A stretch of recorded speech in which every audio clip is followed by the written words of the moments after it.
bench, number 19, Dan Brinkman. Number 7, Ian Savantesson. Number 2, Boyd Okuono. Number 16, Skylar Russell. At midfield, number 10, Paul Close. Number 23, Victor Chuerta. Number 5, Noah Frank. Number 8, Andrew Brody. Number 12, Alan Sexius. And number 9, Romario Williams. Available subs for Orlando City this evening. Number 1, Cody Uzmakigli. Number 4, Jose Popo. Number 6, Daniel Johnson. Number 13, Nicholas Rittmeyer. And number 17, Tyler Blackwood. And now, here's the starting 11 for the Portland Timbers. Starting in goal, number 33, Andrew Greger. On the bench, number 2, Alex Powell. Number 25 is Danny O'Rourke. Number 31, Rashad McKenzie. Number 5, Michael Harrington. At midfield, number 15, Jack Shrewsbury. Number 10, Gaston Fernandez. Number 17, Michael Nanchuk. At forward, number 11, Khalif Al-Hassan. Number 37, Maximiliano Lordi. And number 22,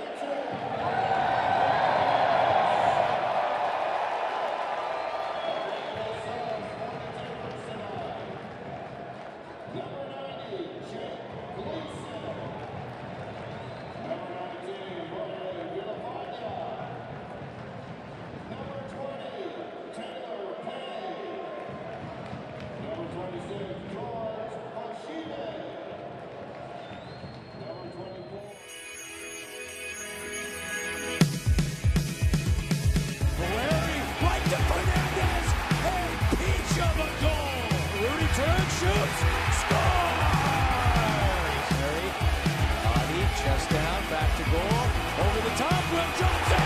That is one of the most amazing goals you are ever going to see. Watson just to the top of the box, quick shot, Carl Shaughnessy.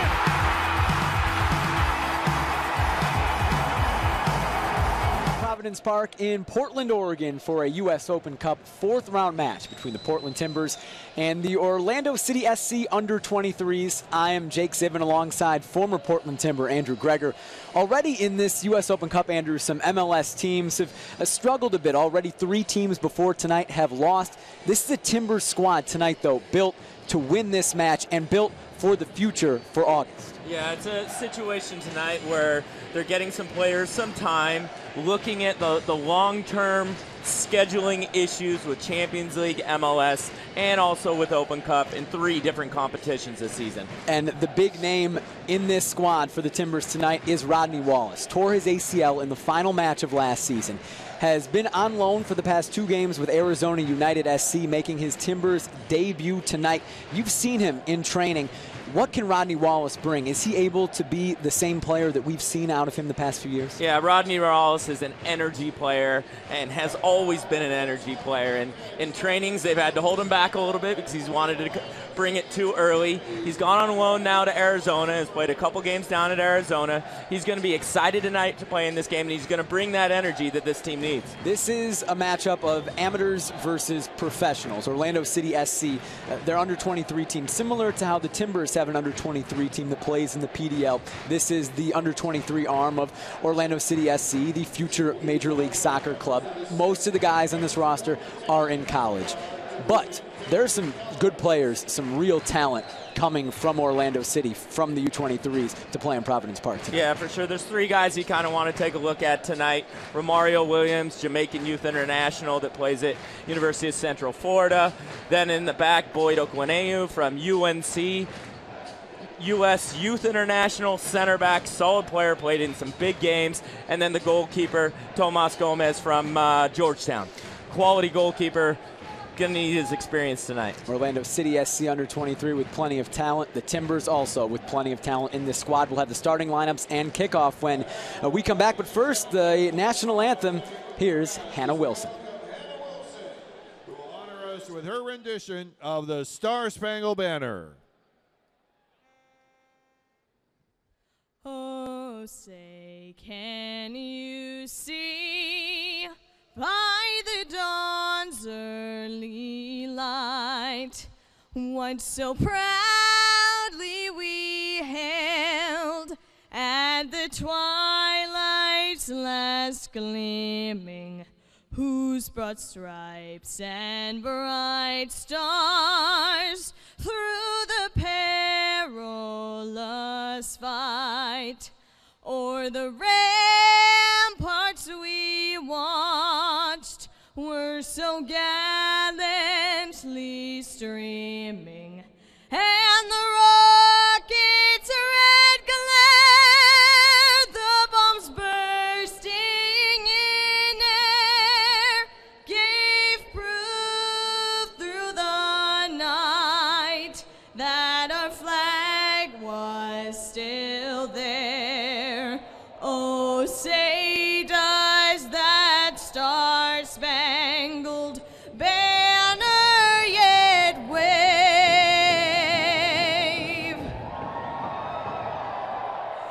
o'er the land of the free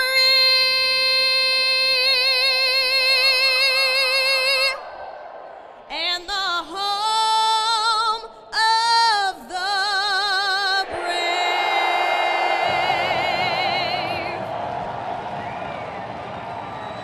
A great roar from the Timbers Army, as you'd expect. A pretty nice showing here at Providence Park on what is a decent night. A little chilly for June, but perfect, I think, for the guys down on the pitch.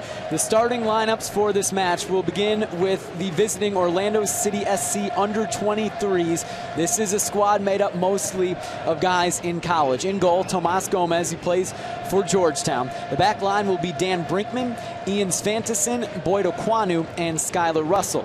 In the midfield, Orlando City under 23s will start Paul Close, Victor Soto, Andrew Brody, Noah Frankie, and Alan Sexius. Sexius still in high school. He's a rising high school senior coming to play the Timbers tonight. And up top, the lone striker for Orlando City SC under 23, Romario Williams. For the Timbers, as we alluded to just a couple moments ago, a pretty solid lineup for Caleb Porter. Andrew Weber getting the start in goal tonight. The back line will be Michael Harrington, Danny O'Rourke, Rashawn McKenzie, and Elvis Powell. In the center, in the back, it'll be O'Rourke and McKenzie, Harrington and Powell out wide. The midfield will feature Jack Jewsbury playing as a holding midfielder, the first time this season that Jewsbury has been in the midfield. Michael Nanchoff will be in the central midfield with Jewsbury, as will Gaston Fernandez.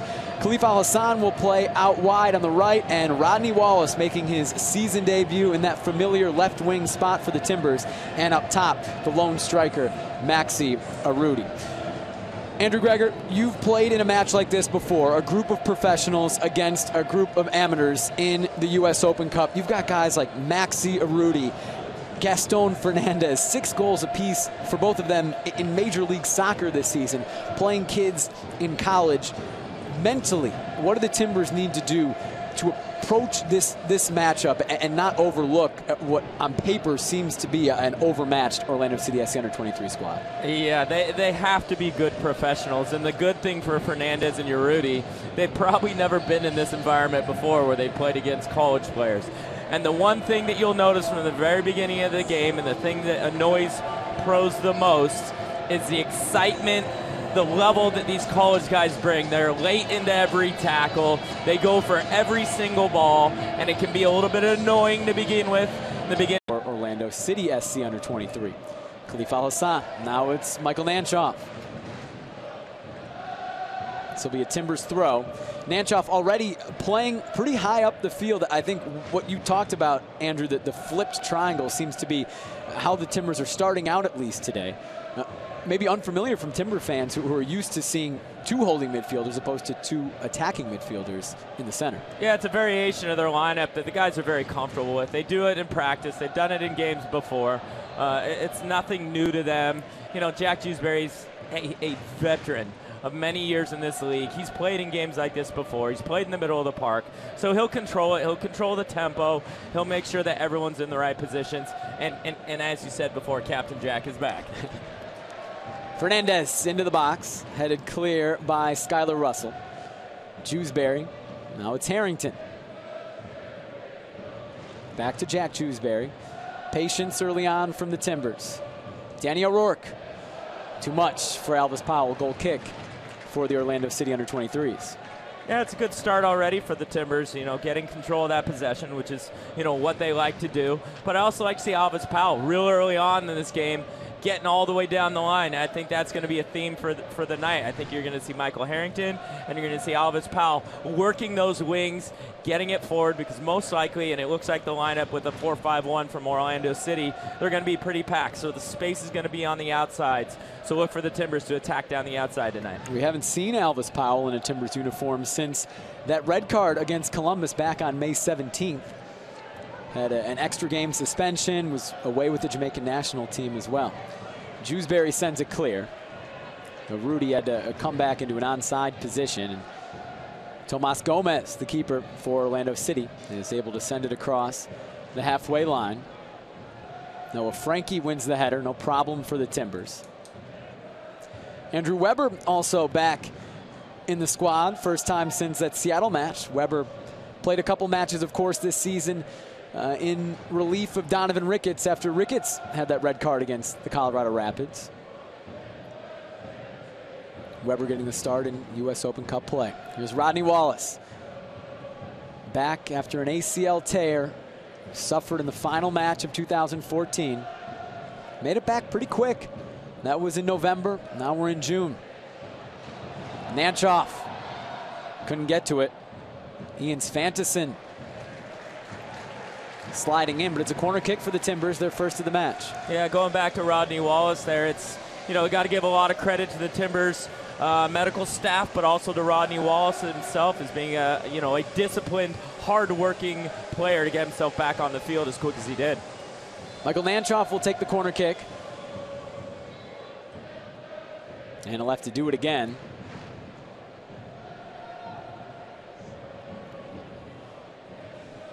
Yeah, looking at this Orlando City lineup tonight, you know, just from this angle, not a large team except for that one player, Ian Svanteson from UAB. Nanchoff's second corner is curled in. Comes out to O'Rourke. Jewsbury. Brody got there first. Andrew Brody plays for Louisville, coming forward for the Orlando City under-23s. He's looking for a Mario Williams. Fell to Frankie. This is Wallace back in the box, sending it clear. Nice hand from the Timbers Army for Rodney Wallace. Now Fernandez, a chance to break. Rudy wanted the ball. Instead, it's broken up by Paul Close. Wallace, Rudy. Nanchoff trying to get it onto his favored left foot. Sends it out wide to Fernandez. Wallace into the box. Al Hassan juggled clear. Well done by Victor Soto. 4 goals against average. He's been Georgetown's starter for 3 years now. Has 1 year left for the Hoyas. Led Georgetown to the national championship game a couple years ago when the Hoyas lost to Indiana 1-0. Danny O'Rourke getting a start at center back today. First time we've seen him for the Timbers starting centrally. Has played outside back in the MLS season. Nanchoff, Rudy, a chance for Maxi Rudy, saved by Gomez.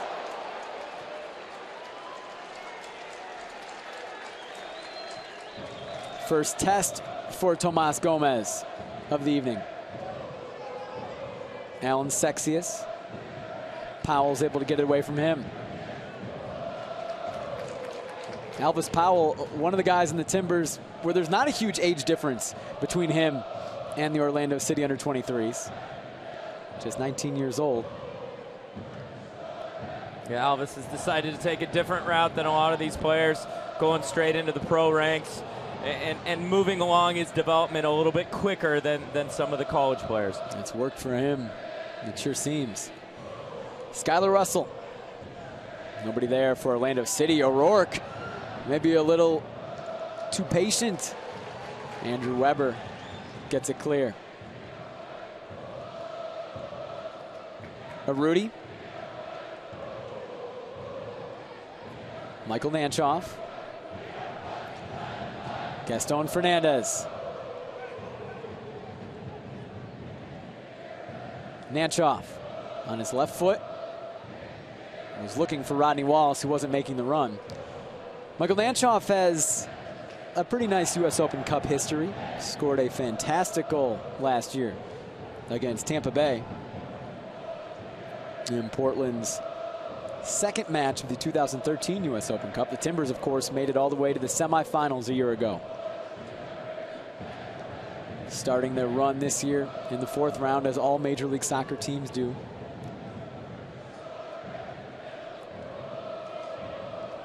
Soto, back to Russell. Brody scored from distance against Charleston. Noah Frankie, blocked by McKenzie.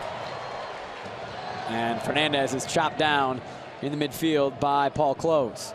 Yeah, good half chance there for Orlando City. Nice little movement on the outside by Frankie as he cuts inside Harrington. Gets a shot off. Good block by the Timbers, but a little half chance there for Orlando. And those little half chances are just going to give those guys, you know, a little bit more energy, a little bit more excitement and belief that they can actually do something here.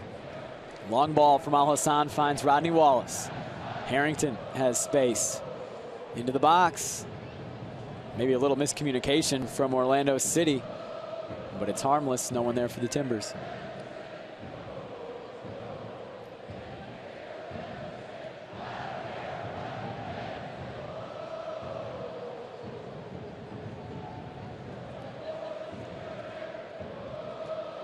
McKenzie, Wallace. Soto got his foot in there. And then Rodney Wallace brings down Noah Frankie. You know, there's a funny thing about these games, Jake, that make it difficult. The Timbers are used to playing against pros, and the way they play, the way they move the ball, they're trying to move those pros around because the pro players have an idea of exactly what's going on. Some of these college players, they don't go where they're supposed to go because they're just not experienced enough yet to even understand what the Timbers are doing to them. So there can be a frustration where, you know, a Timbers player may decide to play a ball and there's an Orlando City guy there and they're saying to themselves, why are you there? You're in the wrong position. So could see a few frustrations out of the Timbers tonight. This is better possession from Portland. Rodney Wallace back to Michael Harrington. It's understandable for sure, and something you don't think about as a casual observer. Different game when you're playing against college kids. Fernandez from distance. What a goal, Gaston Fernandez. 1-0 Portland. Great finish there from Gaston Fernandez. Timbers possessing the ball in the middle of the park. Orlando City not putting them under enough pressure. Ball gets popped into Gaston Fernandez. First touch kind of jams him a little and pops up. He just turns around, hits kind of a half volley dipper that dips over the top of Gomez, and not a good start for Orlando City 11 minutes into the game. That energy, that belief, that desire they have, they don't want to give up a goal that early. Great goal by Gaston Fernandez. As a professional team, that's probably exactly what you want to do, right? To get an early goal, as you mentioned, take away that belief as soon as possible. Yeah, because you really have to kill the excitement of these guys. And the way you do that is by putting it on them, not only physically, but also mentally putting it on them by scoring a goal that early, and not to mention a goal of that quality. Orlando City under-23s looking for an answer. Paul Close, Victor Soto. That was a fantastic strike from Fernandez. Gomez got a hand on it, I think. Was unable to push it over the bar. McKenzie Can't head it clear. Soto has it for Orlando City SC under 23. And if there's any matchups to really look at tonight, I think it's Romario Williams and Danny O'Rourke. They've had a couple connections so far, and I think we'll see more as the game moves on. Romario Williams, it looks as though he likes to slide a little bit more to the left side of the field, which is Danny O'Rourke's right center back position, so that he can cut inside and use his pace and power to try and cut inside and get shots off. I think that's going to be a nice little battle between those two as the evening goes on. Romario Williams plays for Central Florida, also a member of had been a member of Jamaica's under-17 team, played 3 matches at the under-17 World Cup in 2011. It's basically the replacement for current Colorado Rapid Deshaun Brown at UCF. Over the ball now for the Orlando City under-23s is Paul Close. Plays for Clemson. Curls it into the box. It's dangerous. Falls to Andrew Weber. Yeah, great ball there by Paul Close. And that distribution from Weber was not what it needed to be. Gave it right back to Orlando City. Frankie dispossessed by Wallace. Sexius controls for Orlando City. Sexius playing pretty much the number 10 role for Orlando City under 23s. He's still in high school. Tall task for him. Skylar Russell into the box. O'Rourke sends it clear. Throwing for Orlando City. Skylar Russell taking the throw-in right now for Orlando City under 23s. From Springfield, Missouri, went to Kickapoo High School. Same high school as Jack Jewsbury.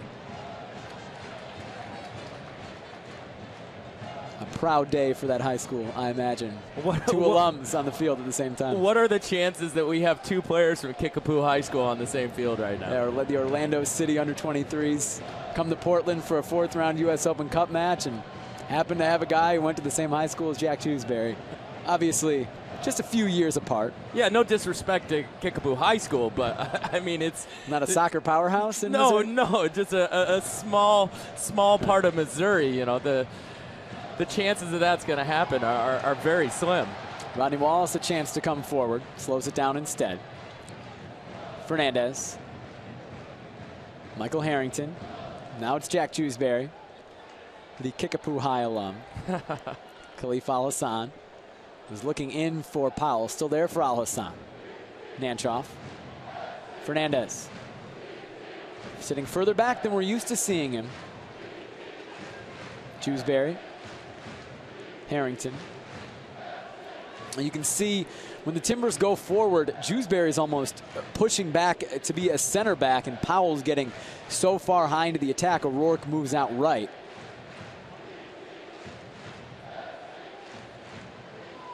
Seems to be the plan tonight for the Timbers. Yeah, it's a little twist to the formation where they split the center backs, and it just helps to push the outside backs farther up the field. You put Jack Jewsbury in a position where he can get on the ball. He's one of the best passers on the team.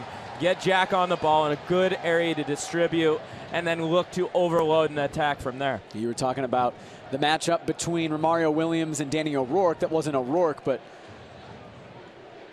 Rashawn McKenzie, the other center back for the Timbers, doing well to dispossess Williams after a giveaway by the Timbers. Now it's Skylar Russell coming forward. Andrew Brody, chance to cross for the under-23s. Harrington gets it clear. Victor Soto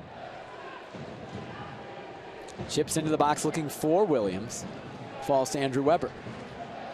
And Victor Soto, player from Akron, you know, and again, just like Kickapoo, we've got an Akron University player out on the field, obviously with Caleb Porter, Michael Nanchoff, Ben Zemansky, you know, and the list goes on throughout the MLS. Just another player from Akron that is doing good things in the game of soccer in the U.S. You see so many Akron players across the league, so many who played for Caleb Porter. Soto, a rising sophomore at Akron, so didn't play for Porter at Akron. But part of that Akron family for sure. Andrew Brody. Sexius goes down.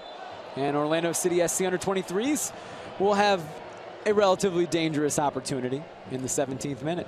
Yeah, it's one of those set plays, and as we saw already with Paul Close, hits in a dangerous ball, and You know, Paul Close, he goes to Clemson, but his resume goes way back. 12 years at Man City, lots of experience, played in some big games. Probably a little bit too far out to shoot. Romario Williams is trying to get on it to maybe, you know, drive one to goal, and it looks like that's going to be the case. A little bit deep, but we'll see what Romario Williams has in his right foot there. Scored a goal against the Charleston Battery. Williams into the Timbers Army from the Central Florida sophomore. Yeah, and that opportunity there, you're not going to bend one from 35, 40 out and beat Andrew Weber. It's just not going to happen. He's going to need to have struck straight through that ball. Look to hit something that's dipping and knuckling and maybe catch Andrew Weber moving the wrong way. O'Rourke switches to McKenzie. McKenzie was looking for, I think, Rodney Wallace, who wasn't there. Orlando City under-23s can come forward. They give it right back to the Timbers. Fernandez. Rodney Wallace with some space on the left side. One-on-one with Noah Frankie. Nanchoff. Jewsbury. Al Hassan. Whistle blown, foul called on Khalif Al Hassan. Yeah, a little bit of heavy touch there by Khalif Al Hassan and a little late on the tackle. That's one thing we're going to see tonight out of the Timbers is that in this attack, you know, they're hungry. These guys want to play. They want to go after it and score goals. And you'll see things get forced a little bit tonight. And, you know, Timbers need to keep their patience, keep the ball moving around, and slowly but surely this game will open way up, and there will be plenty of opportunities for a lot of people to score goals. Fernandez, the goal scorer, gets it to Michael Nanchoff. Maybe a chance here for the Timbers to come forward. Rodney Wallace. Rudy, dispossessed. Jewsbury gets it back for the Timbers. Fernandez. Rudy, rather Nanchoff. Fernandez. Tried to switch it to Harrington. Harrington got there, but had to just send it into the box.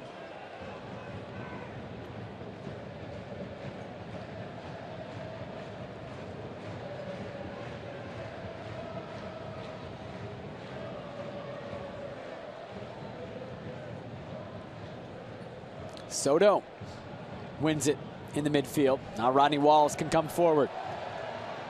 A chance to see Rodney Wallace at full speed. Corner kick for the Timbers. Yeah, nice play there by Rodney Wallace. Patient, driving down the left side, waiting for his players, waiting for Rudy to catch up and get in the box, then trying to drive one across. He gets blocked out for a corner. Good patience by Rodney Wallace there. 20 minutes in, what do you think about Rodney Wallace? Yeah, I think he looks good. You know, his excitement, you know, of coming in, he probably struggled a little bit. Corner kick into the box is over everybody. Getting back to Wallace. Yeah, he probably struggled a little bit early because he was so excited, and he probably got gassed right in the very beginning. And then he fights through it, gets his second wind, and that looked good. His stride looked good. He looked composed. His touches were solid. The ball he put in, if the defender wasn't there, would have been a dangerous one. So right now it's kind of standard Rodney Wallace. Jewsbury into the box looking for Rudy. His header is right at Tomas Gomez. Yeah, and that's one thing you're going to get, you know, with Jack Jewsbury a little farther up the field. He's going to get in dangerous positions to put good balls in. We've already talked about Jack and his ability to play good balls, and you saw it right there. He gets it on his good right foot, bends one in, kind of in between the goalkeeper and the back line. Rudy rises high and heads the ball to Gomez. Elvis Powell slips. A lot of pressure from Andrew Brody. Powell does well to get away from it. Fernandez flicks it around Sexius. Al Hassan, some nifty footwork. Now Jewsbury has some room. He's able to switch it to Harrington. McKenzie. Rodney Wallace. Elvis Powell, 19-year-old. Khalif Al Hassan goes back to Danny O'Rourke. Jewsbury, McKenzie.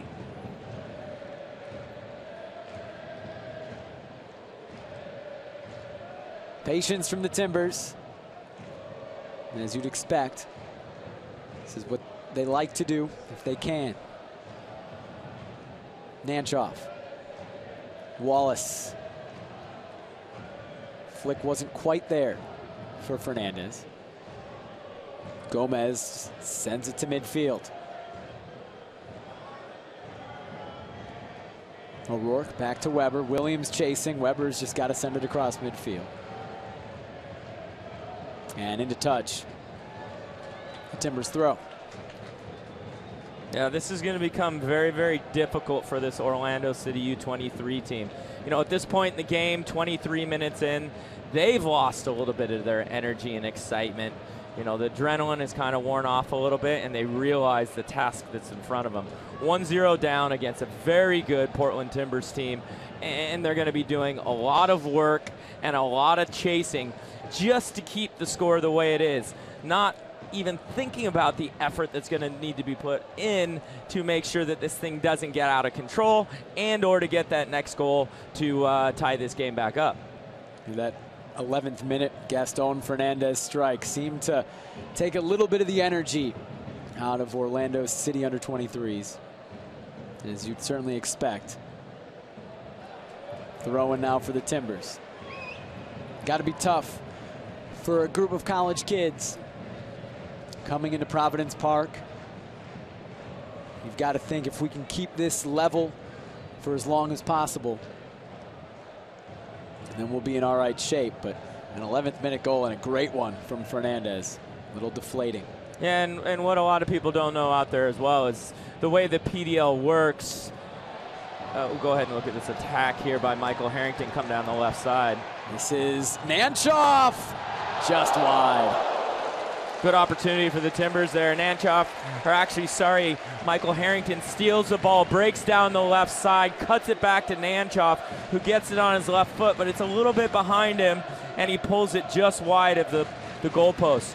But get back to the point that I was talking about before, was that a lot of people out there don't know exactly how the PDL works. You know, some of these guys, they've only played a few games with each other because the players coming in from college, each school that they're at is on a different system, and that's an academic system. So whether they're on semesters or they're on quarters. And so you get some players early on in the year, and then other players, usually players that are at state schools that are on the quarter system, you get them later in the year. So there's a good opportunity that some of these guys have only played a handful, I mean handful is actually a lot, a couple games with each other coming into this game. So, you know, their system as well and the understanding with each other it's going to be very difficult for them to deal with a very experienced Portland Timbers team. They've only traveled 16 guys out here to Portland.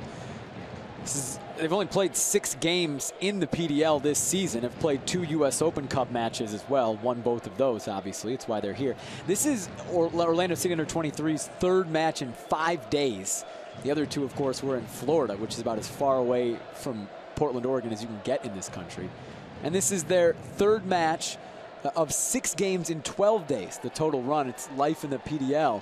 I suppose as an assistant for the Timbers under 23 team, Andrew, you know what that's like. Yeah, it's what we like to call the PDL grind.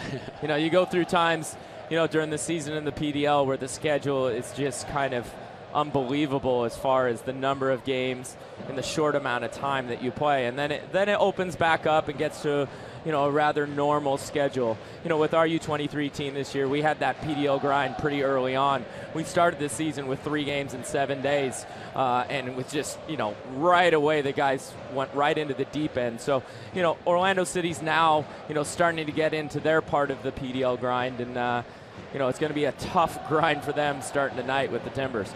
Mario Williams trying to start something for the Orlando City under 23s. One-on-one with Rashawn McKenzie. A little too much maybe from Williams. And Rodney Wallace can come the other way. Arudi. Still Maxi Arudi. Shot is blocked.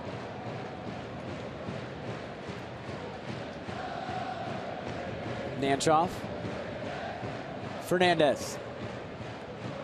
Powell turns, gets thrown down. And a free kick coming for the Timbers. Certainly a chance to put one on goal, you'd think. Will Johnson not in the squad, so who takes this? Yeah, it's going to be Michael Nanchoff. It's set up perfectly for a left footer.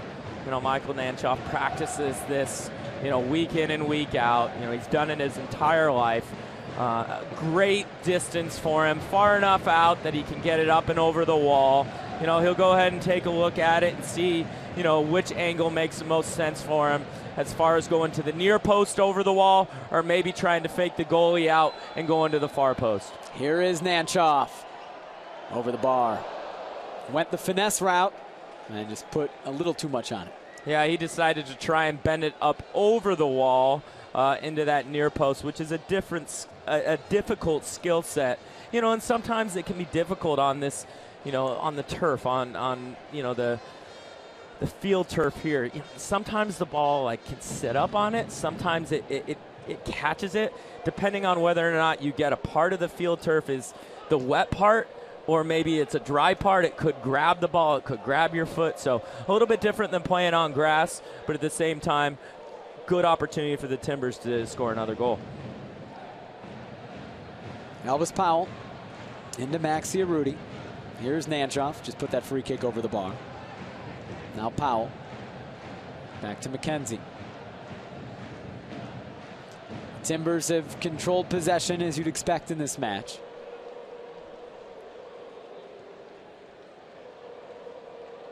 Patience in possession for Portland. Possession with a purpose is what Caleb Porter likes to talk about. The goal so far for the Timbers. O'Rourke looking for Powell.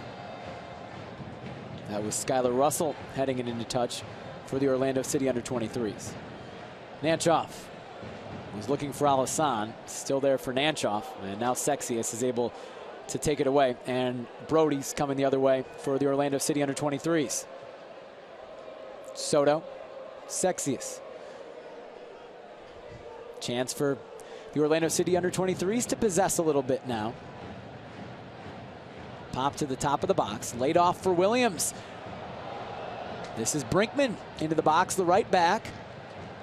Cleared by Jewsbury. But the Orlando City under-23s getting forward, one of the rare times in this first half. Yeah, another dangerous little opportunity there. It kind of came from nothing. Romario Williams with a little 50-50 tackle with Danny O'Rourke, and it kind of pops up and pops out, and he ends up on it and plays a good ball into Brinkman. It was a little bit too far, but Timbers have to make sure that they keep their focus. They keep their discipline. You know, still, I'm not enjoying the attack right now for the Timbers. They have to get down the outside.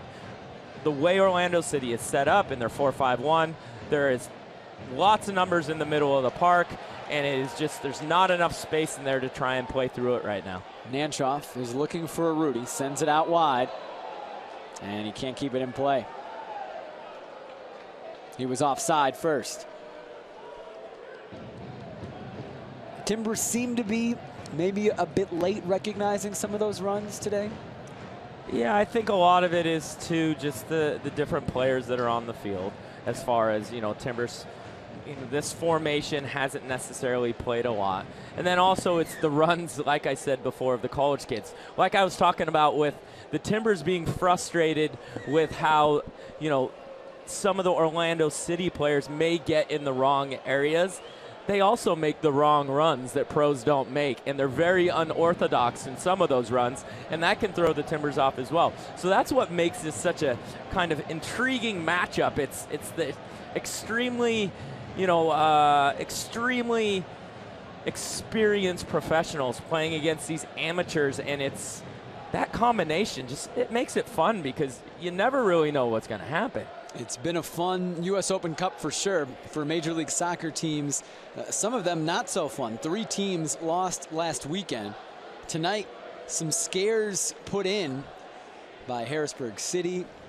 Philadelphia ended up coming back to win Indy 11. Columbus ended up winning that one. Orlando City, the parent club of these guys out here, took the lead on Colorado, ended up losing 5-2. As Arudi in the box, can't get there in time. To keep up with all the Lamar Hunt U.S. Open Cup updates, you can follow Twitter @US Soccer. Yeah, one thing you got to look at tonight as well is the fitness level of both teams. A lot of these guys coming off their spring seasons, which end early so that they can get into their classes, get their finals done, then they jump into the PDL season, and so they're still working their legs into the season here. Whereas the Timbers, they should be fit, you know, day in, day out, working hard, keeping the fitness level high. So as this game goes on, you know, the war of fitness should go in the favor of the Timbers. You would think so.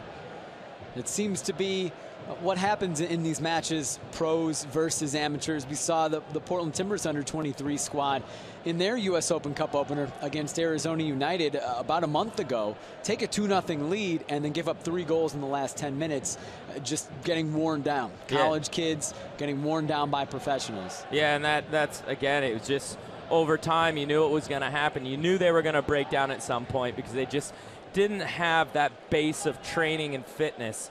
And so I imagine we'll see the same tonight out of this Orlando City team. You know, over time here, they're gonna break down physically and mentally. You're gonna start seeing mistakes happen. O'Rourke touches it away from Williams. I mentioned you can follow the Lamar Hunt U.S. Open Cup on Twitter at US Soccer. If you're not into Twitter, you can also go to the regular old website, ussoccer.com.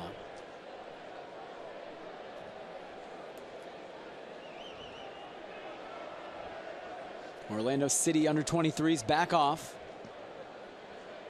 Brody broke it up and then gave it away. Fernandez. Arudi. Just a little too much on that ball from Fernandez, and a penalty kick called. Arudi got there first. Juan Guzman, the referee, points to the spot. In the 34th minute, the Timbers can go up 2-0. What a run the Timbers have been having in the last few games with getting PKs finally called for them. As you see the ball going through here by Fernandez, Rudy gets a last-minute touch there. Gomez gets him. You know, it's one of those ones. I think it's a little unfair on Orlando City because Rudy on that touch, he's just trying to touch it, and he touches it out of bounds. Gomez slides through and gets him. And this is that discussion that we have and we have had in the past about PKs and judgment calls by the referee. You know, in times before, referees, I think, you know, got it wrong, you know, against the Timbers. You know, in this situation, I think maybe he got it wrong against Orlando City. You know, good build-up from the Timbers, good pressure to win it. Fernandez plays the ball through. He just plays a little bit too much on it. Rudy does a great job to get there, but he was dribbling out of bounds. I think it was a little tough on Orlando City. Gaston Fernandez will take it for the Timbers against Tomas Gomez. Fernandez looking for a brace. And he chips it right down the middle. Cheeky from Gaston. It's 2-0. Yeah, a lot of confidence in that PK from Gaston Fernandez. You know, runs hard up to the ball, and as the goalkeeper goes down, just dinks it. Probably only getting about 2 feet off the ground with a ton of backspin, and slowly goes in the back of the net as Gomez goes sliding by. You have to have a lot of confidence to pull that PK off, because if Gomez doesn't move, Fernandez is made to look pretty silly if the goalie just stands there and catches it. Gomez is a keeper who's done well in penalty kick situations in his career. Saved one in the 8th round of the 14-round shootout against Charleston Battery in the last round of the U.S. Open Cup. Also saved 2 in an NCAA semifinal win over Maryland a couple years ago to send Georgetown to the NCAA College Cup final. The guy was confident in those situations. Gaston Fernandez, as we saw, a little more confident, I think. Alassane, throw-in coming for the Timbers. And you saw the situation there as well. You know, Orlando City being a little bit immature in their play. They can't look to play on the edge of their 18 against a team like this. And what you see at all levels is the teams that have the more experienced players, you know, at the higher level, tend to get a benefit of the doubt on some of the calls. Again, with the referee on the PK call, I don't know if he got it right or not, but that's his judgment. But they tend to get those calls more often because usually the experienced higher professionals are probably going to do the right things, and that's the assumption of the referee. What constitutes a penalty kick has certainly been a favorite topic of discussion amongst Timbers fans this season. And as you mentioned, this is now the third game in a row across all competitions. The Timbers have had a penalty kick called in their favor. Yeah, not even to mention into the World Cup as well, with Brazil getting the PK in the first game of the World Cup, and the continued PKs as we've been seeing in the World Cup as every day goes by.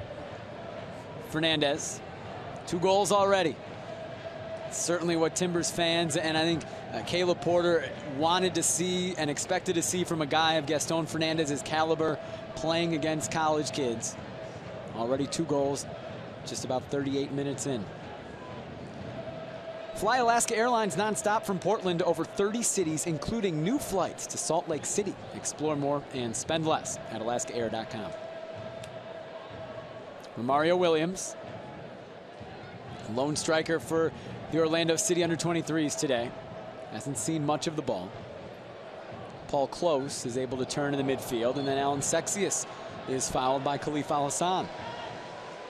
Yeah, this is a great opportunity for Sexius. Such a young player coming out of Chicago in the academy system with the Chicago Magic.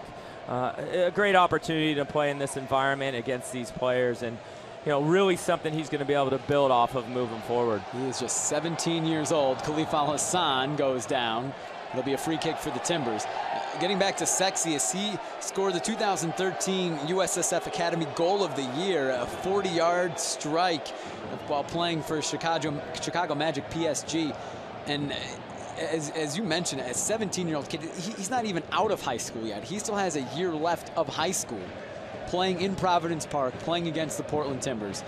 Quite an experience, I imagine, for him. On top of what these college kids are feeling. We saw them before the match coming out, taking videos with their phones, pictures with their phones, selfies at midfield. Nanchoff into the box. Almost an own goal. It went off Ian Svanteson. It'll be a corner for the Timbers. But you understand. You can understand what the Orlando City under-23s are feeling playing in a match like this. Yeah, of course. And you also have to look at it as it's a savvy bit of business by Orlando City, because they're going to be joining into the MLS to have an opportunity to get a young player out of Chicago, bring him into their system, hopefully try to, involve him and develop him a little bit. Nanchoff into the box. O'Rourke got a head on it. Gomez kept it out. Fernandez back across the goal line. Couldn't quite put it in from a tight angle. Yeah, great opportunity for the Timbers. Good ball put in. O'Rourke gets up high. Good save by Gomez. And then Fernandez, a little half volley back across, and Urruti just couldn't get his leg high enough to get on the end of it. Urruti again. Laid it off for Al-Hassan. Wallace. Michael Harrington. Jack Jewsbury, Captain Jack once again for tonight. Al-Hassan, Wallace. Corner kick again for the Timbers. The pressure ramped up a little bit from Portland these last few minutes. And Captain Jack, I don't think was ever gone. I think it was just Vice Captain Jack. Sure, or squad captain or team. It was team captain Jack. Team captain Jack. Now he is the captain on the field wearing the armband as well. Nanchoff, another corner bent in. McKenzie juggles in the box. Slipped, went down. Goal kick, Orlando City. Yeah, and going back to the Alan Sexius and the business that Orlando City is doing, bringing a player in like that, looking to develop him along, try and get him comfortable in this environment, but also give him the chance to take a good long look at him as well, in a higher environment, to see if maybe he's a player that they're going to want to, look at in the future. And it's good business by Orlando City. This is a good area, this level, to take one of the top academy prospects and pop him in here and see how he does. You don't see a lot of guys in high school in the PDL. It says a lot of what Orlando City must think of Alan Sexius, that they bring him in for the summer and play him, start him in a game like this.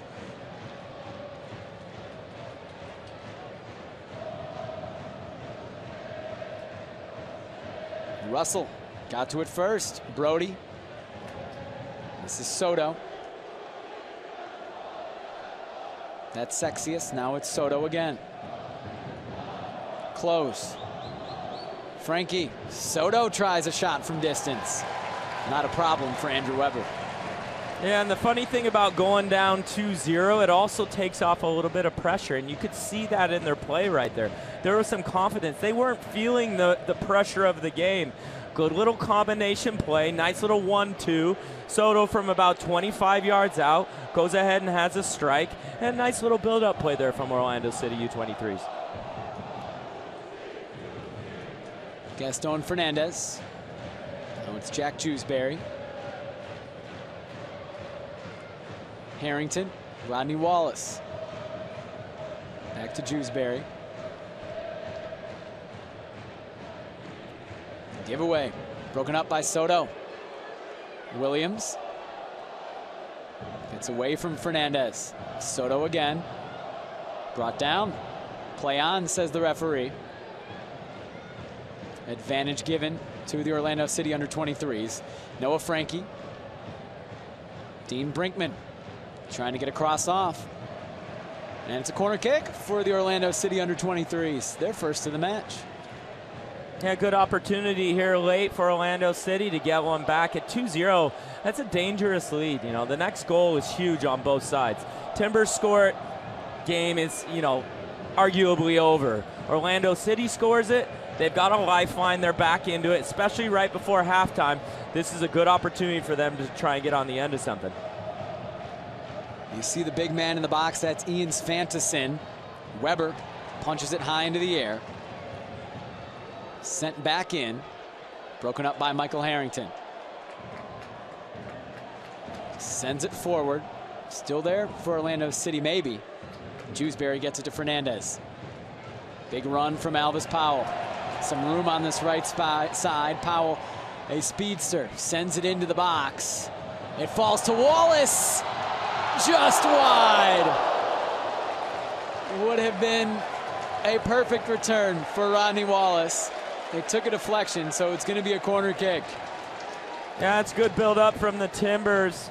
Alvis Powell getting down the flanks, exactly what Caleb Porter wants him to do. Puts a little bit of a tweener ball in there. I think his teammates thought he was going to drive deeper into the Orlando City half. Plays an early ball in that is misplayed on the outside by Paul Close. Dangerous ball curled in by Nanshoff. O'Rourke. Fernandez in the box. And it went over the end line first. Will be a goal kick for the Orlando City under-23s.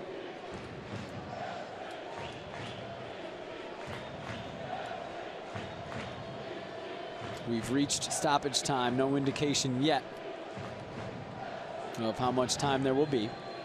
And there will be none. Juan Guzman blows for the end of the first half. It's 2-0 Portland.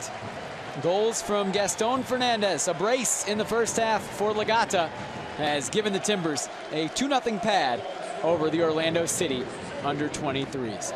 We're going to take a break. We're going to come back for the second half kickoff, and we'll break down the first half a little bit. This is Portland Timbers soccer.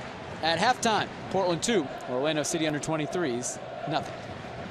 Here's your chance to win big and give back to the community at the same time. Buy your ticket for the AC Portland 50-50 raffle at every Timbers and Thorns home game. 50% of the jackpot benefits AC Portland and the Portland Timbers Community Fund. AC Portland's mission is empowering students to lead healthy lives, succeed academically, and inspire positive community engagement. To participate, just look for the 50-50 signs at your next Timbers or Thorns home game or visit timbers.com/5050.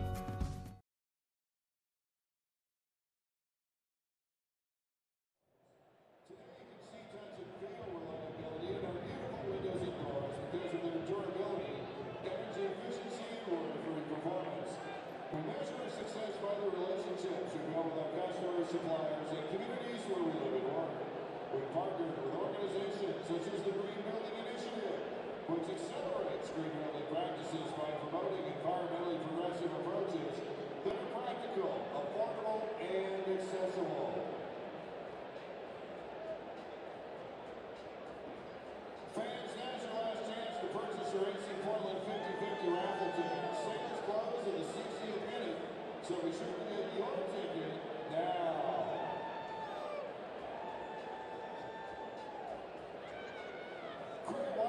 is giving Timbers fans something to smile about all season with the Rose City Photo Booth presented by Cricket. Stop by the photo booth located on the concourse by section 215. Download your photo and share it using hashtag STSA during the game. Stop by the Rose City Photo Booth presented by Cricket Wireless. It's something to smile about.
KeyBank is a proud founding sponsor of the Portland Timbers. It's just one part of KeyBank's involvement with our community. KeyBank's also demonstrating commitment to Oregon by having opened over 60 new branches in the last 2 years to better serve consumers and businesses. Visit key.com and go Timbers. Want to explore more and spend less? Alaska Airlines makes it easy with great fares to places you really want to go. Bask in the warmth of Hawaii with flights to 4 Hawaiian islands, or follow the Timbers on the road. Fly Alaska to Washington, D.C. and watch the Timbers take on D.C. United, or head to Chicago to extinguish the fire. Maybe a quick trip down the coast to San Jose to shake up the earthquakes. No matter where you go, Alaska offers the most flights to the most places from Portland. Explore more, spend less. Visit AlaskaAir.com. All right, Rose City, here's a recap of tonight's first half, brought to you by CenturyLink.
Fans, be sure to check out the newest items added to clearance at the Timbers Team store.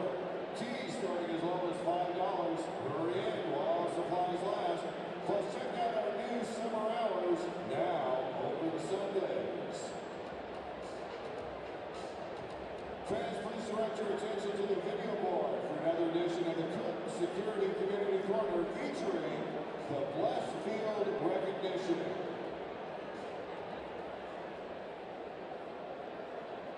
Hey everybody, we're here in North Portland at the Blessed Field ribbon cutting ceremony. A project that's come together with the Portland Timbers, Timbers Army, community members, and partners. This stretch of Portland is not as well served with recreational opportunities as some other neighborhoods. There was a real thirst for it. As soon as we started work, actually digging up work, there were a lot of kids and parents interested. When can we play? When can we play? So we knew we were in the right spot. It's a great day for the community. We as Timbers were really proud to partner with Operation Pitcher Victory and many other partners to help make Blessed Field. You see behind me, our reality. This has been a project that's been more than 2 years in the works, and it's really a wonderful field, the community that needs a field for the kids of our community. And so our hope is that one of those good projects or one of the other kids in the someday will be wearing Thorns or Timbers jersey. I think it's exciting because we all live down there, and then we have to go all the way to the rec center to go to soccer and play on a baseball field. Sometimes the baseball field they move our goalposts. Now that we have our own field, we're really happy so we can come. It's closer to our house, and they don't have to keep on moving our goalposts every time. Harry Bless was one of the founding members of the Timbers Army. He was memorialized on the cover of Olympic League when they covered the Timbers Army years ago, and a cartoon in the Oregonian. And Harry passed in 2009, and that's when most of us learned that his last name was Bless. And then I knew that someday we would have to do something to commemorate Harry with his name on it. And Bless Field, we can't talk about it. This really is the culmination of kind of a 5-year plan. Back in 2009, we all met and figured out what we want the Timbers Army to be.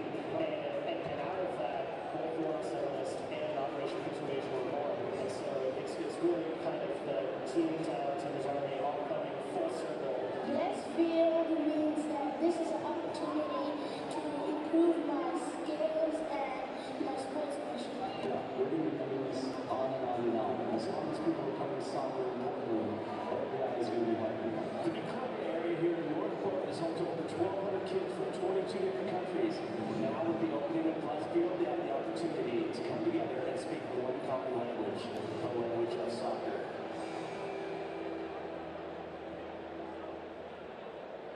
Cook Security Group, proud sponsor of the Community Corner, an official security provider for your Portland Timbers. Cook Security Group is offering Timber fans a chance to switch to save up to 30% on their alarm monitoring, plus no proprietary equipment, no contracts, and always a live person to help. To learn more, visit CookSecurityGroup.com and click Timbers. Go local, go Cook.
Welcome back to Providence Park. Jake Sivan alongside former Timber Andrew Greger. It is 2-0 at halftime. The Portland Timbers leading the Orlando City under-23s. Andrew, maybe as you'd expect from a guy of Gaston Fernandez's caliber, a first-half brace against a group of pretty much college kids. And we can go to the first-half highlights and show those 2 goals from Fernandez. That first goal from Gaston Fernandez in the 11th minute, Andrew, as good of a strike as you'll see. Yeah, very professional performance from Gaston Fernandez, and the ball pops out to him, and he just turns and hits a sweet strike with his right foot right through the ball. Great technique. It dips, catches the underside of the crossbar. No way Gomez can get anywhere near it. Great goal for Gaston Fernandez. And then the penalty kick in the 36th, that's just cheeky. Yeah, that's a player of supreme confidence and skill to step up, dink it as he's running up to it. Gomez dives to the side. Great finish from Gaston Fernandez and a good first half. The penalty kick was drawn by that man, Max Ciarruti, who also assisted on Fernandez's first goal of the game in the 11th minute. It's 2-0 Portland, leading the Orlando City under-23s at halftime. This is a group of college kids, Orlando City under-23s, Andrew, coming into Providence Park. What do you see out of them in the first half? Yeah, pretty much what we'd expect out of the college players. A lot of excitement early, getting into some tackles, trying to make up for their lack of experience and skill set with energy. And they did a decent job. A couple half chances for them, but nothing really, too dangerous for the Timbers. Romario Williams, he's one you're going to have to keep an eye out for. And as we look at it right now, as they're coming out on the field, it looks as though they may have made a couple changes. We will get those changes to you when we can get them sorted out. The Timbers have not made any changes from the first half to the second half. Same group that played the first 45 for Portland. Andrew Weber, the goalkeeper. Tyler Blackwood is on for Orlando City. A striker who will play up top with Romario Williams. Victor Soto, former Timbers under-23 player, the man who came off for Orlando City. So an offensive-minded substitution for Orlando City under-23, as you'd expect from a team trailing 2-0 at halftime. Yeah, at this point, they just decided to take off a defensive midfielder and put Blackwood in up top, who is going to look to stretch the field with Romario Williams. And Blackwood, a Florida kid, actually not a Florida kid originally from London, England, but plays for University of South Florida. And as we can see on the field, it looks like a bigger kind of number 9 type striker up top. It's going to have some pace on the turn. Is going to be good in front of goal. He can score goals. 15 goals in 14 games for this Orlando City under-23 team a year ago. That was second in the entire PDL. He's played the past 3 seasons for the University of Tampa, a D2 school, is now transferring to South Florida for his final year of eligibility. 2-time Conference Player of the Year at the University of Tampa. Certainly Orlando City under-23s not giving up, not giving in, despite trailing 2-0 to the Timbers at halftime. Nice touch from Wallace. Harrington was not anticipating it. Yeah, the University of Tampa, one of those Division II schools that, unless you're a true follower of the game, don't know that much about. It is a storied history of soccer at University of Tampa, with the late, great Tom Fitzgerald leading the helm at one point, to Keith Falk. Many professional players have come out of that school. Nanchoff blocked in the box. With some quality D2 played in the state of Florida for sure. And a good amount of guys on this Orlando City under-23 teams play at the Division II level. We got a couple guys from Rollins. None on the field now. Tosan Popo plays for Rollins College, is on the bench. Tomas Gomez is in the match. He, the keeper who made one really nice save for Orlando City under-23s in the first half was, I don't know that it was shown because it was halftime, but took a very long time to come off the field at halftime, was attended to by the Orlando City under-23s trainers, but was able to start this second half. Now Rudy couldn't get there. Nice footwork in the back from Skylar Russell. Russell, as we mentioned in the first half, a graduate of Kickapoo High in Springfield, Missouri. Same high school as Jack Jewsbury, and they are not the first and second most famous alums of Kickapoo High. They are the second and third because a man by the name of Brad Pitt went to Kickapoo High School. That tidbit sent into us from MajorLeagueSoccer.com's Jason Sagini is very impressive alumni list. Brad Pitt? Kickapoo High. Who's Brad Pitt? Not a big soccer player, didn't have a great career. But I've heard he's done well elsewhere in life. Yeah, I think he's in films. Yeah. Yes. He's had a nice career in cinema. Michael Nanchoff. Al Hassan in the box, shoots from a tough angle, and Gomez is able to make the save. Yeah, good little footwork there from Khalif Al Hassan. Little trickery, going for the fake back heel, takes it to his right foot, decides to slam one on target, and Gomez does a good job just to parry that one over the top. This is the 6th corner kick of the match for Portland. Nanchoff has taken all of them. Sent clear by Orlando City. And a chance maybe to counter for Orlando City. Foul called on Danny O'Rourke.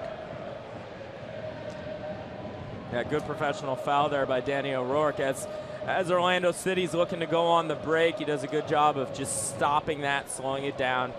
Give away the free kick, get the team back, get the shape right, and make sure they get behind the ball.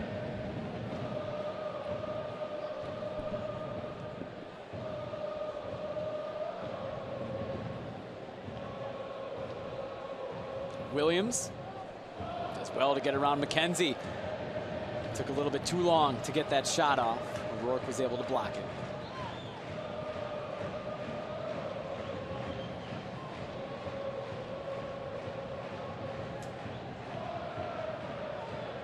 This is Paul Close. Some nifty footwork in the midfield. And here comes Khalif Al Hassan. Counterattack on for the Timbers. Wallace showing off his speed, but so was Boyd Aquanu. Step for step with Wallace. Aquanu is a youth national team player for the U.S. Rising senior at UNC. Probably the best pedigree, him and Romario Williams, of anyone on this Orlando City under-23 team. Both those guys have played in the youth national team level. Williams for Jamaica, Aquanu for the U.S. Corner kick coming now for the Timbers. Man, it's quite the international melting pot for Orlando City U23s as well. Players from all over the globe, you know, participating in this team. Ronnie Wallace, he's from Costa Rica. Michael Nanchoff. Ronnie Wallace, I'm sure, pleased with how his Ticos are doing in the World Cup. A guy who a year ago probably thought he'd be there right now. And if not for tearing his ACL against Real Salt Lake in the final match of last season, probably would be.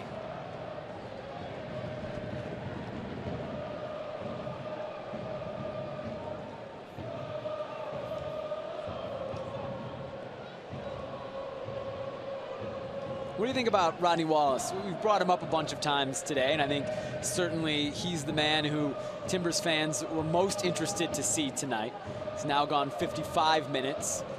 Hasn't looked to the naked eye, at least, to be a guy coming off an ACL tear. No, I mean, he looks the part for sure.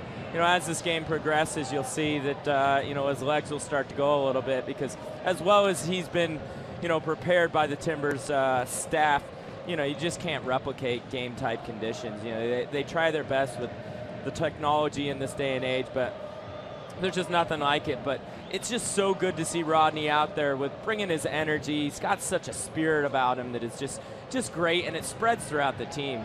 You know, he just loves to play the game, and he plays the game right. You know, he's got his heart on his sleeve, and he just goes for it.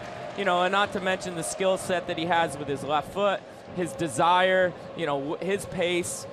It's great to see out there. It's just going to be fantastic for the Timbers to be able to add him into the current fold that they have of players. Some decisions to be made by Caleb Porter once Rodney Wallace gets back to full match fitness when Major League Soccer play resumes. For the Timbers, that'll be on next Friday, the 27th, hosting Sporting Kansas City, an 8 o'clock match. Fernandez. Nanchoff, a chance to shoot, put it over the bar. Nice little ball played in by Khalif Al-Hassan. You know, that's one of the aspects of this system and formation that Caleb Porter employs on the field. He wants his players to find those pockets. The way the formation is set up, in the movement of the players, there's little pockets either on the inside or high up on the outside, and he wants his players to find those pockets, and you saw Michael Nanchoff do that right there. In between the midfield and the back line, kind of in a little bit of a no man's land, and Khalif Al-Hassan does a good job of playing through the lines, getting the ball into Nanchoff. Because in that position, defender's not sure if he's supposed to come and press the ball, midfielder's not sure if he should drop back or if the defender's gonna come. And in that indecision, that's enough time for Michael Nanchoff to turn and try and get a shot on target. At the fourth official right now is Taylor Pay, getting ready to come on and make his Timbers debut in a competitive match. Played a bit in the preseason for Portland. Has been on loan with the Orange County Blues for the majority of this season. Substitution will be made now. The Washington man, second-round pick of Portland in this 2014 Super Draft, 26th overall, will come on for Elvis Powell. Pay has played in 10 games for the OC Blues this season. No goals, no assists. Was an all-Pac-12 first-teamer last season for the Pac-12 champs, Washington Huskies. Was a center back at Washington, has played right back at the MLS Combine at least. Where do you see him, Andrew, fitting in at the MLS level? Yeah, he'll be a center back as he continues his development. You know, with younger players, you know, his skill set right now, coming off the college game, you know, it isn't necessarily where it needs to be, you know, as a center back. So playing him out wide right or wide left, where we've seen him in preseason, is going to get him on the ball, put him in situations where he's going to need his feet to be able to play out of situations. And as we move forward in his development, you'll see with the center backs the Timbers have now, you know, they like them to have that ability to play with their feet and play out of the back. So they are bringing him along slowly with, I would imagine, in the future, 2-3 years down the road, you'll be seeing Taylor playing center back more often than out on the wing. He's a big guy, 6'2", from Salt Lake City. Is playing right back now. Here's his first touch as a Timber. Nanchoff into the box. Fernandez on the back post. Couldn't quite get a touch. So off of Gomez, it's a corner kick. And now Gomez down. We saw him after the first half whistle blew take some time to get off the field, and quickly calling for the trainer, and immediately the substitution signaled for by Orlando City under-23s. Yeah, it was a good ball put in by Nanchoff, right in again that no man's land for the goalkeeper, which is, you know, right on the edge of his 6, you know, just in an area that is difficult for him to get to, you know, and as it comes in, there's a little collision, you know, looks as though it could be the right ankle for Gomez there, and, you know, he's seen it already a couple of times. Give the international signal for I'm done, that's substitute, I'm out of here. The backup keeper for Orlando City under-23 is Cody Uzkateki. Plays for Memphis. He was their starter last season at a 1.27 goals against average. Played a little bit as a freshman, but mostly became the full-time starter for the Tigers last year as a sophomore. Was part of the U.S. under-17 player pool back in the day.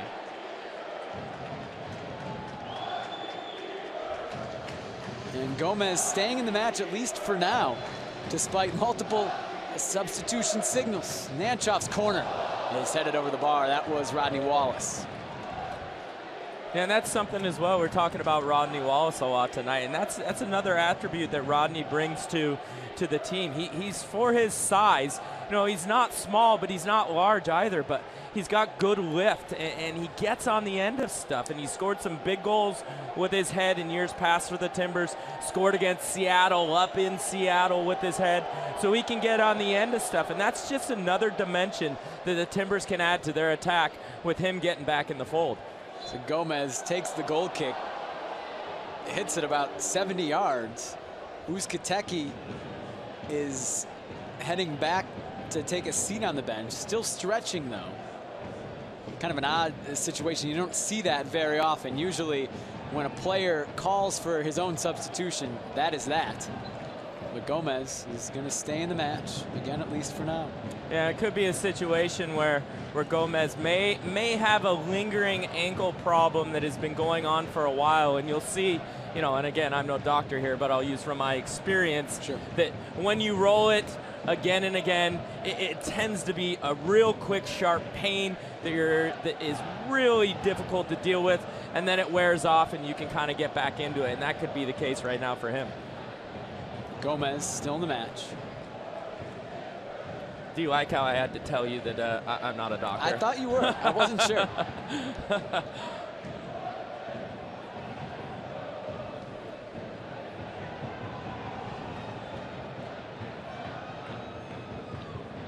Fernandez.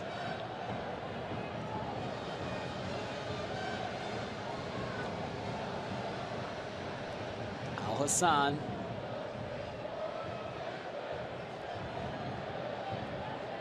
This is Pay, the rookie, his first appearance for Portland. Nanchov into the box, testing Tomas Gomez, who again looks all right after an injury scare just a couple minutes ago.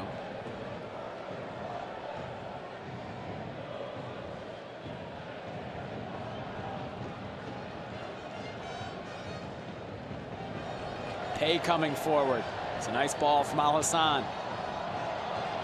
Taylor Pay in the box.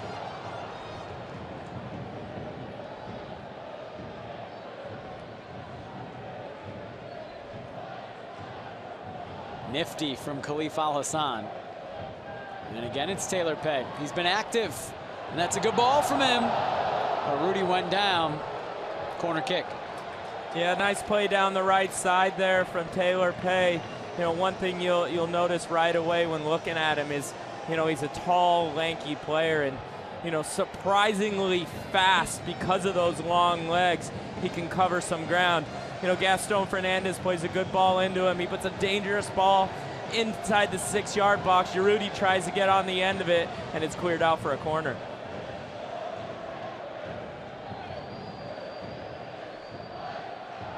Nothing from that corner for the Timbers.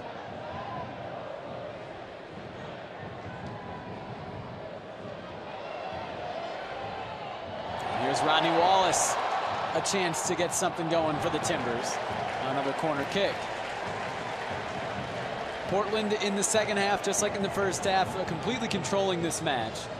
Orlando City probably even less of a threat going forward in the second half than they were in the first half. Yeah, the high tempo of the Timbers is just slowly breaking this Orlando City team down. A chance goes begging there for the Timbers. You certainly feel another goal coming on. 2 in the first half, both from this man, Gaston Fernandez.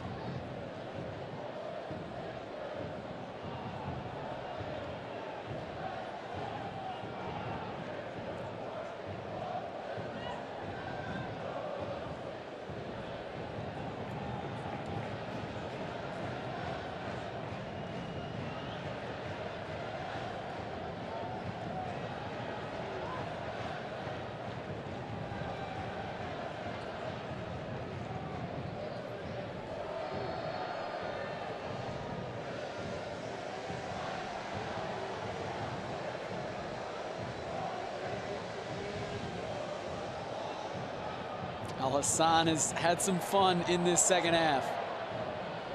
Not the first time we've seen his creativity.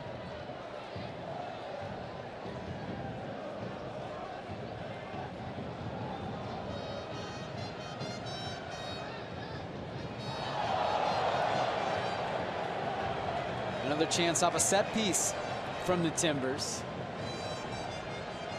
Yeah, dangerous opportunity here. Timbers decide to take it short. Fernandez maybe had a chance to shoot.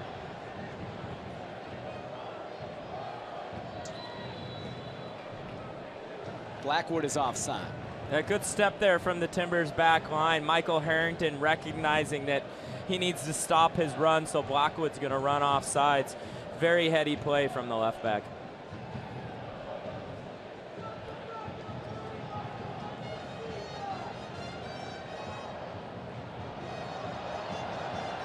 That was off Taylor Pay.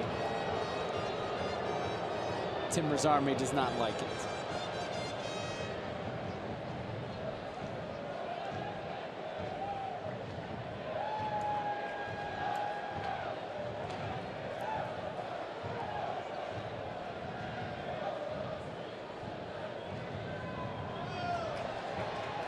Nicely chipped by Harrington. Another corner for the Timbers. Number 11 tonight.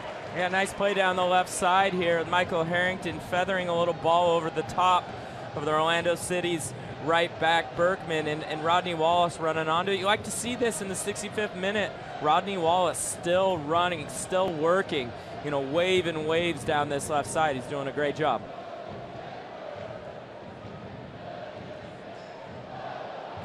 That was McKenzie. Couldn't quite get ahead on it. Couldn't direct it to goal at least. Taylor Pay whistled for a foul. What do you do if you're Caleb Porter and you've got Rodney Wallace back at full match fitness, which will come eventually? Steve Zakawani's been starting on the left side for the majority of this year. Gaston Fernandez, Diego Valeri, Darlington Nagbe. There's not room for all those names. What do you do when Wallace is ready to come back? Yeah, I mean, it's a difficult decision for the coach, but a decision that any coach wants to have, you know. It's going to add to the day in, day out competition for spots in practice, which is only going to elevate the level of play, which will, again, elevate the level of play in the first team so that on those weekend games, Caleb Porter is going to get the best team out there playing not only from what they've done during the week, but also what makes sense as to the team that they're playing against. And it's just the different options of players that he has. You know, bringing Adi in, who's the big body, having Zakawani, having Rodney Wallace, Fernandez, Valeri, Nagbe. They all offer different things. And so that's great for him to be able to choose from those different options and go ahead and use them depending on what each game is demanding from the Portland Timbers to have success. It seems like 3 guys or 5 guys for 3 spots in the midfield at least. And as you mentioned, seems to be a good problem to have. Here's Rodney Wallace back in the squad tonight.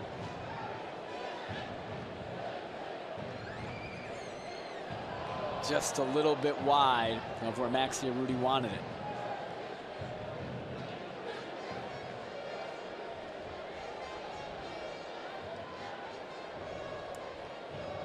Very patient are the Portland Timbers.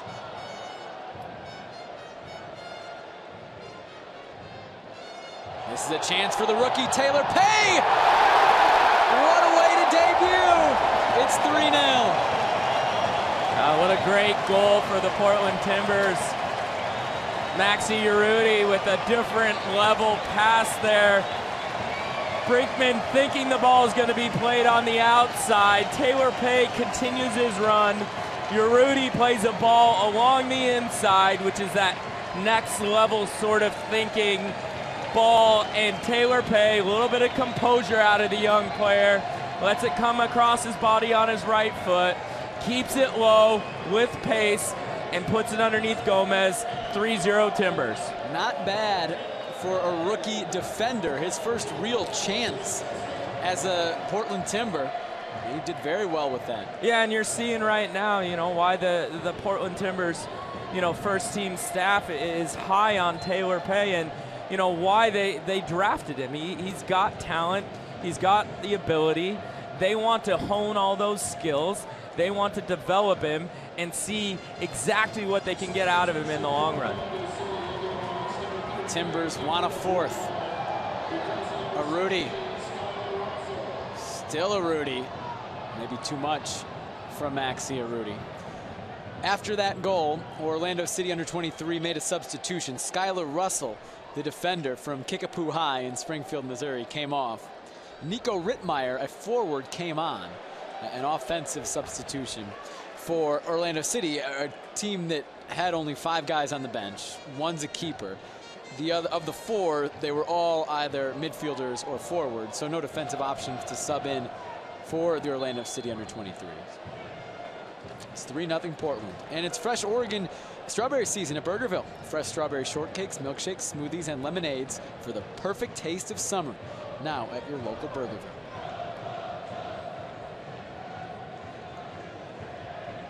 Wallace down on the turf.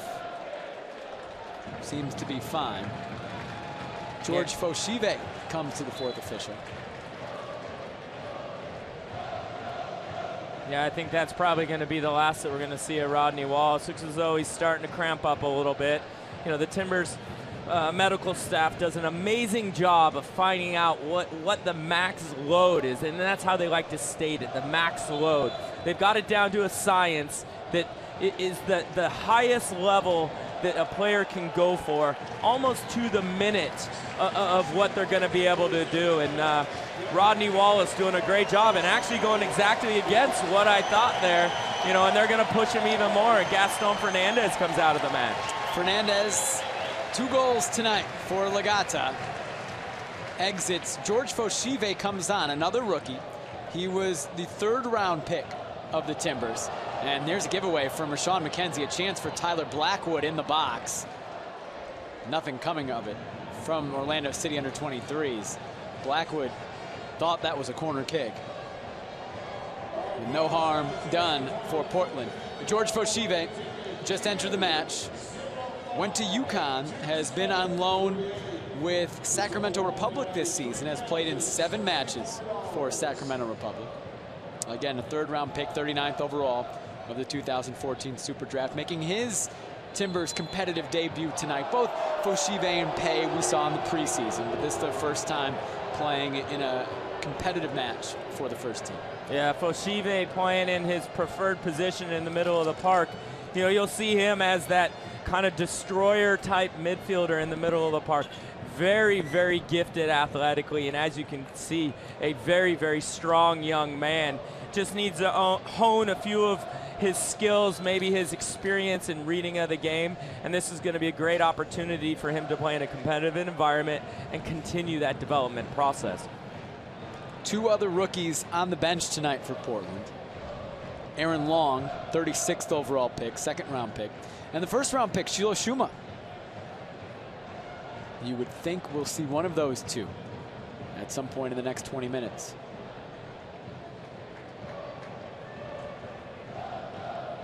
Taylor Pay, a goal on his debut. This is Maxi Arudi. Wallace.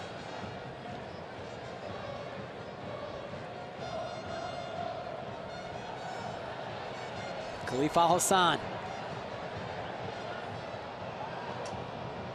Wanted Rodney Wallace, couldn't get it to him. Still tons of pressure from the Timbers. This second half, even more so than the first half, has been completely controlled by Portland. Providence and the Timbers are creating healthier communities together, including the revival of the Special Olympics Oregon Fall Games 2014, as well as youth soccer camps and field-related projects.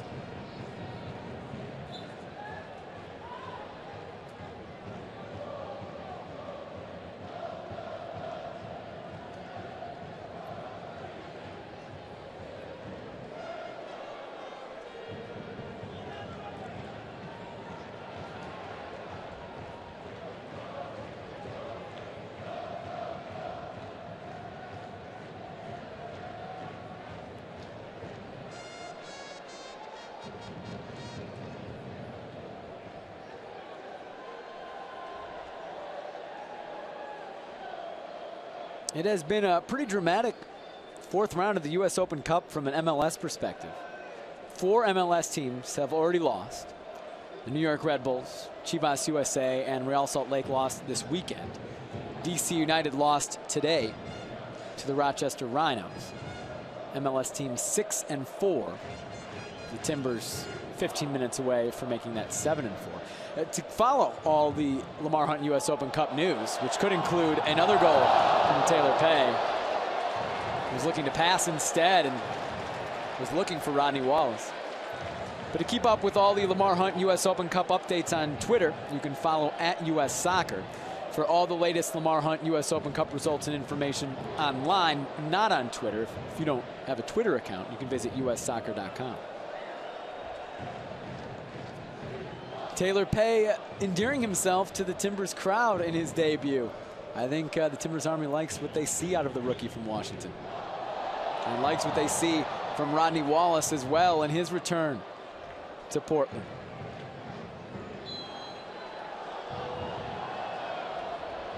Yeah, and as we know with the Timbers Army, but also with the Timbers organization, you know, first thing first is working hard.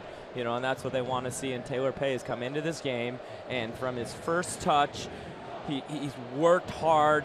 He's stretched his legs. You know, he's done a good job defensively. He had the easier of the task compared to Alvis Powell, who had to deal with kind of the fury of the college kids early on. So it hasn't been too much of a stress here in the second half.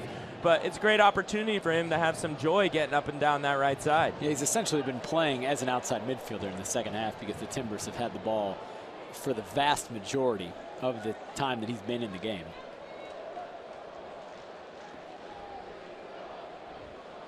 You know, it's something with the college players on the Orlando U23 team is, again, playing in this environment. They've probably never played in front of this many fans. You know, and the same thing applies to the Timbers rookies, because if you look at majority of the Timbers rookies, they are actually, I think, all of the Timbers rookies played in college last year. You know, Taylor Pay, University of Washington. You know, Foshive at UConn. Shiloshuma at Maryland. You know, the UC Riverside, Aaron Long. They never played in front of a crowd like this. So that's a part of their development as well, is getting comfortable playing in front of a crowd, you know, this many people in this environment where it's kind of a jacked up intensity, you know, and for the most part, even the Orlando City guys have done a good job of dealing with it. The crowd is 10,619 strong at Providence Park. A fantastic showing, as you'd expect. Wallace, Al-Hassan! It's 4. No, Khalif was offside, or rather Rodney Wallace must have been offside. The flag was up.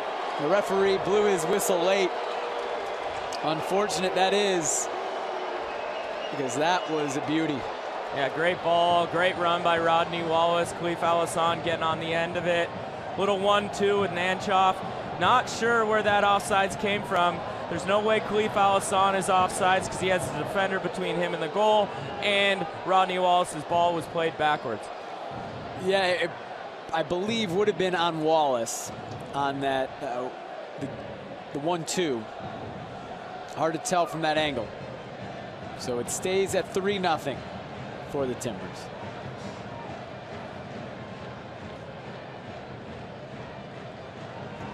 KeyBank is a proud founding sponsor of the Portland Timbers. It's just one part of KeyBank's involvement with our community. Visit key.com, unlock your possibilities.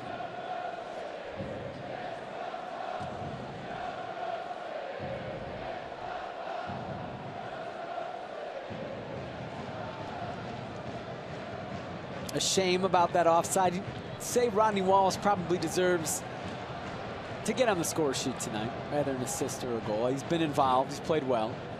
Yeah, I mean, I'd say him and Maxi Urruti both deserve something out of the night as far as getting on the stat sheet, because they've both done a great job, you know, working hard, you know, getting on the end of stuff, being team players. You know, you like to see players get rewarded for putting in that sort of effort.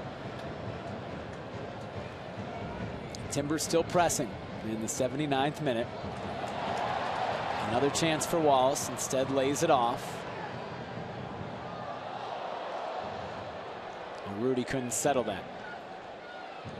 Maxi Urruti does have an assist tonight. The first goal credited to Gaston Fernandez, credited an assist on Fernandez's goal, I should say. That was certainly an individual strike from Fernandez from about 30 yards out. But Urruti laid off the ball to him. That's a friendly assist. Yes. Yes, it is. Urruti also drew the PK in Gaston Fernandez's second goal. And an assist on Taylor Pay's goal. So Maxi Urruti has been really the creator, you could say, of all three of Portland's goals tonight. The first goal, maybe that's given him a little too much credit for. It's been a good night for Maxi, a good night for Lagata, Gaston Fernandez. I think the two guys, when you looked at the team that Portland was playing, the squad that Portland trotted out tonight against a college team, you looked at Urruti and Fernandez playing in the center of that attack and thought these two guys should have good nights against a group of college kids. These are experienced, high-quality players, and did what I think you'd expect out of them. Yeah, they had a good professional performance for sure. And here is the third substitution for the Timbers. Rodney Wallace gets a great hand from the Timbers Army, the crowd here at Providence Park. He goes 80 minutes in his return to the Portland Timbers. Just, what, 7 months after tearing his ACL. And coming on for Rodney Wallace, making his Timbers competitive debut, is Shilo Chuma, the first-round pick, 17th overall in the 2014 Super Draft. Urruti has 2 assists, maybe wants a goal.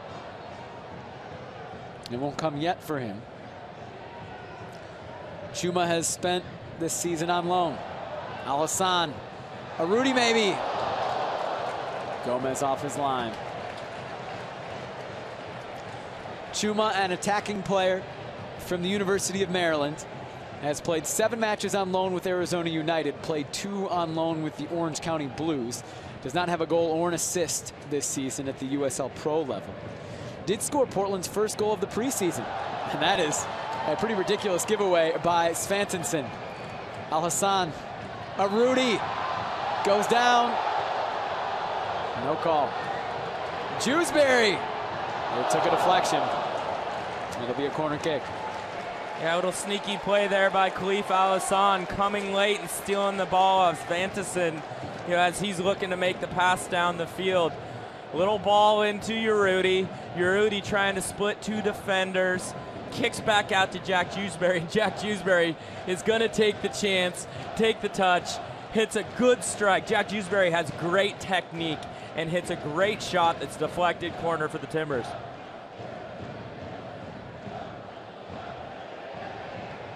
Harrington, a little ambitious. And circling back to the conversation we had earlier about Rodney Wallace getting back into the fold, what that does with Caleb Porter. I think what he's looking at with this lineup tonight is with the multiple competitions, and we touched on it in the pregame a little bit, with the multiple competitions that are going on, he needs to try and make sure he's got a second team to not only play in MLS games where needed, but also in Champions League games and also in Open Cup games. Caleb Porter, again, is a competitor, and he wants to win. So whatever competition, whether it's, the U.S. Open Cup, the MLS, whether it was back in college, probably in anything that he does where there's competition, he's going to want to win. And so he wants to make sure that he gets all these guys fit, gets them all sharp, so that he has more than just an 11 that he can trot out on the field. He's going to have 22 deep. He's going to have 24 deep. Guys that are sharp and fit and that he can trust in to get the job done. That is just the kind of development of a successful club, because you're putting yourselves into multiple competitions because of the success that you've had. So we're starting to see kind of the next generation of the Portland Timbers development as a club as a whole right here in front of us. Yeah, and the Timbers right now, and not an overly busy time because of the World Cup break, but it will get busy in August when the CONCACAF Champions League comes around. And that's a competition they're going to want to win. Urruti sends it into the Timbers Army. Yeah, and that competition is hugely important for the Timbers because it puts their players into an environment that they don't normally see. They're going to have to go internationally for games. They're, in their first first group play, they're going to have to go all the way to Guyana and play, you know, in a tough environment. And that develops teams and players and makes them playing, you know, domestically in certain environments. It is nothing compared to having to travel all the way into a foreign country in a weird and different environment. You know, not to mention the level of play in Central and South America is, you know, can be very, very competitive. And that's just going to continue the overall development of the MLS teams that get to take place in the CONCACAF Champions League. The Orlando City under-23s still looking for a goal. It will not come there.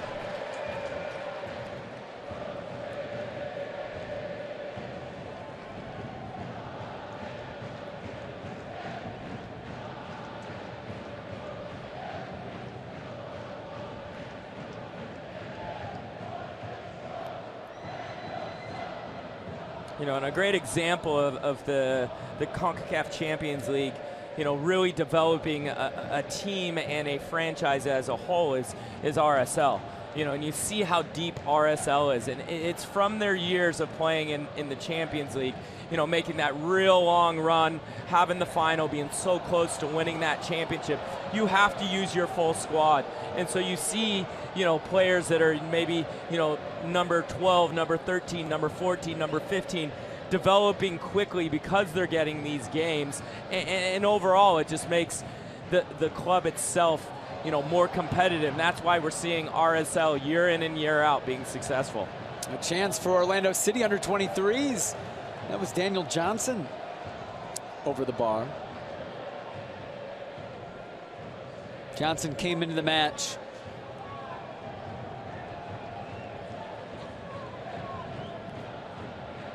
for Dan Brinkman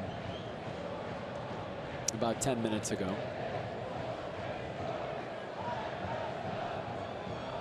The winner of this match, which certainly appears to be the Portland Timbers, will play the winner of tomorrow's Sporting Kansas City Minnesota United match on the road. The game will be either in Kansas City or in Minnesota. And that game will be played next week. The 5th round of the U.S. Open Cup scheduled for either the 24th or the 25th. Arudi! What a save from Tomas Gomez, denying Maxi Arudi his goal. Yeah, nice turn by Arudi on top of the box. Swivels to his right foot, hits one high to the right side, and Gomez sticks a paw out, makes a good reflex save. You see good agility there out of Gomez. Great chance for the Timbers.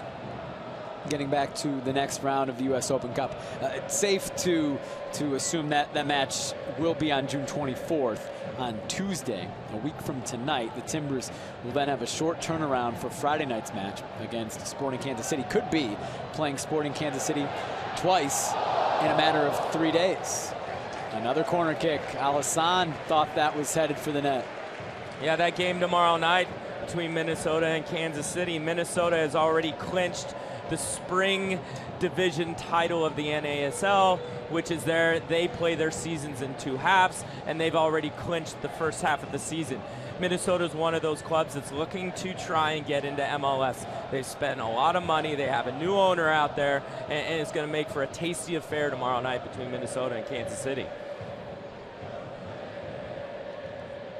Either way, the Timbers will be traveling next week. Alisson, individual effort into the box, and again it's Gomez. Tomas Gomez with a couple big saves to keep this a 3-goal game. Gomez, a really talented player for Georgetown, will play in his senior year next year. Led the Hoyas to the national championship game in 2012. Has been in camp with the U.S. under-20 team. Has not appeared on the youth national team level, but has played well tonight. Yeah, you can't really say that, you know, he was really at fault for any of the goals. The PK, you know, it's one of those situations. Gaston Fernandez's first goal, you know, not many goalies in the world are even going to get near that. And then the third goal, left kind of high and dry, one-on-one, you know, a difficult save for a goalie to make. Sexius. Foshive, maybe a chance. Over the bar. Why not at this point in your debut? Taylor Pay has already scored a goal, the Timbers rookie. Foshive trying to get in on the action.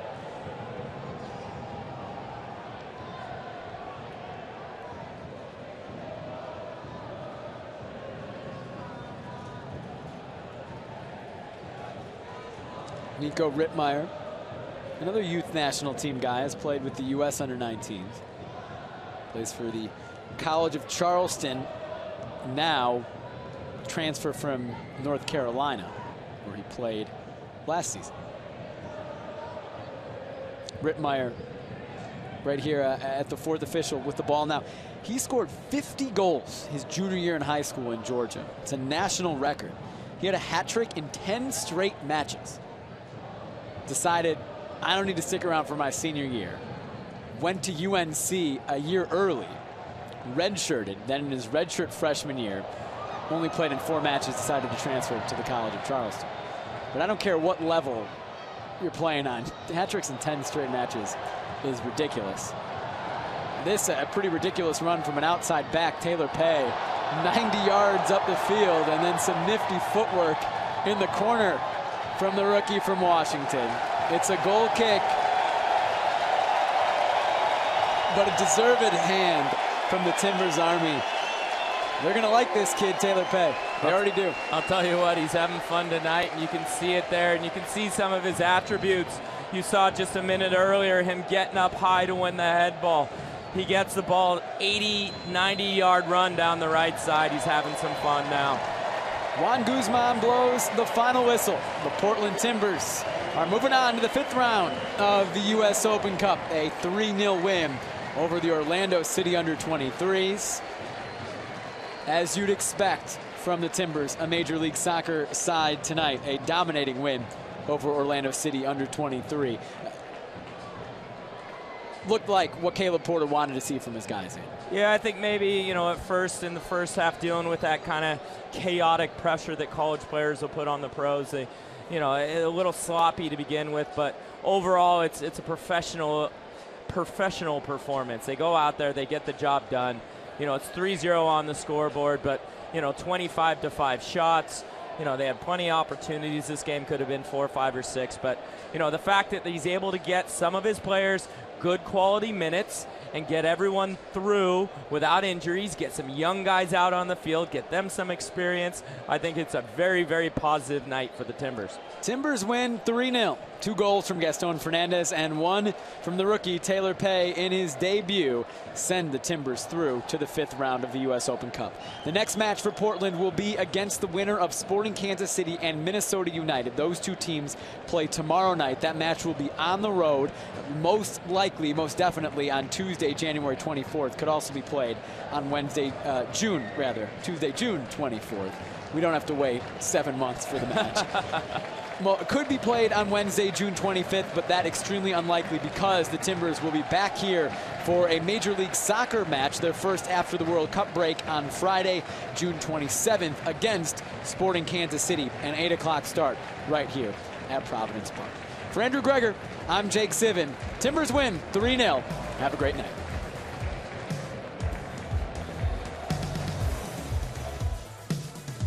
Here's your chance to win big and give back to the community at the same time. Buy your ticket for the AC Portland 50-50 raffle at every Timbers and Thorns home game. 50% of the jackpot benefits AC Portland and the Portland Timbers Community Fund. AC Portland's mission is empowering students to lead healthy lives, succeed academically, and inspire positive community engagement.